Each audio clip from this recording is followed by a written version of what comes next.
you? This video is going to be about the do's and don'ts on Poshmark. So kind of like the Poshmark 101. If you're familiar with Poshmark, you know it's a Apple app. Some of you may have access to it. I believe they do have just a plain website, so you don't necessarily have to have an Apple app in order to access Poshmark. But it's basically one large online store, like a Craigslist, but it's a girly Craigslist. You create a closet and you take pictures of your items using your iPhone, and then you list items for sale. Poshmark takes 20% and then you keep the rest. So you list it accordingly. Shipping is a flat $4.99 and the buyers will pay for shipping. So say you list an item for $20. Poshmark takes 20%, so you will walk away with $16. The buyers will purchase your item for $20. 20% goes to Posh, your 80% goes to you, and the sellers pay for the cost of the item and shipping and handling, which is $4.99. If the item you ship is over 2 pounds, you as the seller are responsible to pay for the excess weight or the size. If it doesn't meet the priority mail standards, then you will end up paying the difference. You want to make sure that when you list an item on Poshmark that you list them accordingly. That includes the cost for you to ship the item if it's going to cost more than $4.99. The do's and the don'ts. Do look at if you're going to be buying items in Poshmark, you want to make sure that you look at the seller's closet. If they only have 1 or 2 items listed and they haven't sold in the past, just recently, you may want to be a little skeptical about buying items from that Posher or that seller. You want to, I mean, although Posh does allow returns if the item is not as described, so be careful about that. There are going to be sellers out there who will offer outside Posh transaction, meaning that they will invoice you using PayPal and then list the item on Poshmark, so you pay the shipping on Poshmark.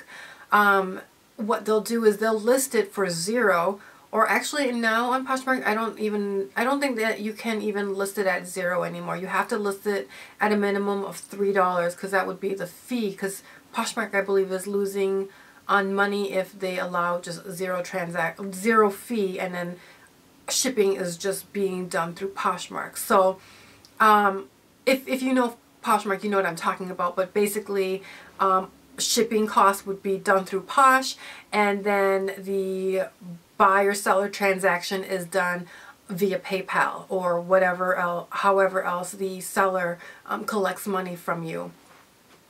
You want to be skeptical about those. I mean, I have done some transaction outside of Poshmark. However, I do look at the seller's closet. For instance, in my previous video, I did purchase one high-end purse. I did purchase a Louis Vuitton.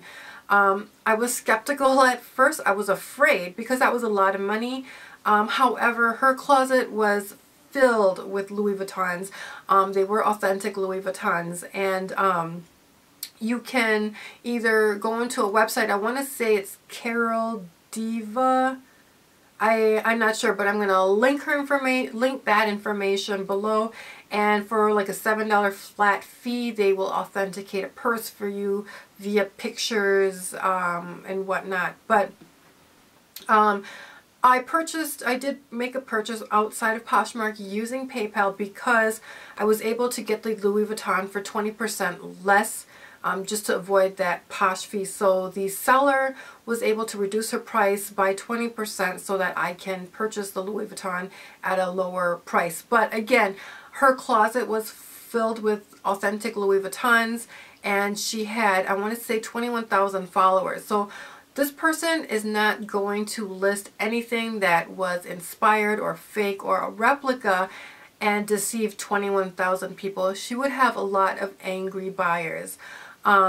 You know, so I don't think she'd want to ruin her reputation. Another thing is we exchanged phone numbers, we chatted, and I mean, I don't know about you, but I was able to kind of just feel her out and just get a sense of what type of person she was. So, nice lady, very kind, and she seemed honest. And I got my bag and it was fine. It was authentic, and it was, I mean, I'm not going to say that all transactions are going to go just as smooth like that. So be careful when you're purchasing an item. Like I said, you want to make sure that that person is in the United States. So I have seen sellers out there who are not residing in the United States and who are shipping from, I want to say, Guam.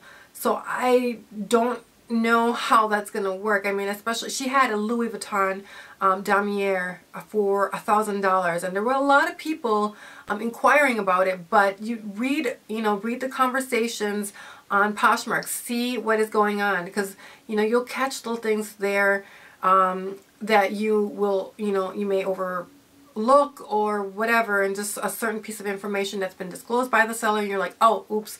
Like, for instance, that she was shipping from Guam. I wouldn't have known that by just looking at the posting, but sometimes you got to take the time to look through the whole entire conversation between sellers, between the seller and the buyers. That will help. When you are listing on Posh, find things in your closet that you're no longer using. I have a lot of brand new items, and I know I'm probably not going to get full price for them, but I will list them at full price. I will list them at full price because I do a lot of trading, and if there's someone out there that has something for sale, I have something that I can trade at full price, so they will see the value of the bag that I have. Because if you have a bag that you're just kind of, I'm just going to get rid of and you're going to lose money on, I would, if you want to get rid of it but you're not really sure, list it at 10, 15, 20% less than full retail price, so that you don't lose so much money. This way, like I said, this is how I get a lot of my bags. I either sell them at, and I get 80% of my money back, or I do a lot of trading. So you'll just contact that seller and you'll just ask them and inquire. Not all sellers are going to trade, but there are some sellers out there who will trade with you. So be careful when you do that though, because you can get burned trading. A person may say, oh, hey, want to trade? You will send your item and they'll never send theirs. So, get a feel for the seller. Look at the seller's closet, look at their feedback, and look at the conversations they've had, and look at the items that they have sold. Another thing on Poshmark is, if you want to be a great seller on Poshmark, look at other people's closet and share some of their items, because when you share some of their items, people are going to see that you're sharing their items. They're going to share your items as well, and they may have a lot more followers than you, and then when they share your items, you're going to have a wider range of potential buyers. So take the time and share other sellers' items from their closets. I hope this video on poshing helped you, and if you guys have any questions, please comment, email me below, and I will respond. So check out Poshmark and happy poshing. Bye.